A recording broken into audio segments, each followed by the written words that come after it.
আমি যখন কলেজে গেলাম আমার কাছে এটা শখ ছিল যে ছেলেদের সঙ্গে কি করে ক্লাস করব, তাদের সঙ্গে কি করে মিশবো। আ বাইরে থেকে না দেখালেও সেটা আমার এখনো আছে। আমি বাইরে থেকে তো অনেক কিছু দেখাই না। কিন্তু ভেতরে খুব চলত। তো তুমি প্রেসিডেন্ট ইন্ট্রোভার্ট? আ আমি ইন্ট্রোভার্ট ও নই কিন্তু এক্সট্রোভার্ট একদম ছিলাম না। ওকে। হুম।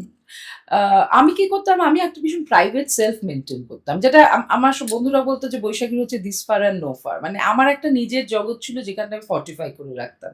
আমার ইমোশনস কি, আমার ভালো লাগা, মন্দ লাগা এটা আমি খুব কম মানুষকে প্রকাশ করতাম। কারণ আমার মনে হতো যে that will make me vulnerable and I never wanted to be vulnerable. আমি জীবনে আমাকে কেউ আহাতুতু করুক আমি চাইনি। Because I have seen my mother like that. আমার মা কখনো আমার বাবার থেকে একটা সুতো নেননি।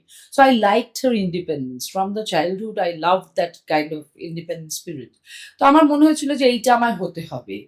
এবং আমার বাবা ধনী ব্যবসায়ী হওয়া সত্ত্বেও কিন্তু বাবা যখন বললেন যে বাবার ব্যবসার পার্ট হতে, তখন আমি বললাম, "দেখো তুমি আর আমি হচ্ছে ভ্যালুজ এর দিক দিয়ে পুরো পোলস অ্যাসান্ডার এবং আমরা দুজনে যদি কর্মক্ষেত্রে এক জায়গায় বসে আমাদের মধ্যে লাঠালাঠি হয়ে যাবে। তার থেকে ভালো হচ্ছে তুমি তোমার ব্যবসা নিয়ে থাকো, আমি ব্যবসায় যেটুকু আমার আ ভূমিকা থাকবে।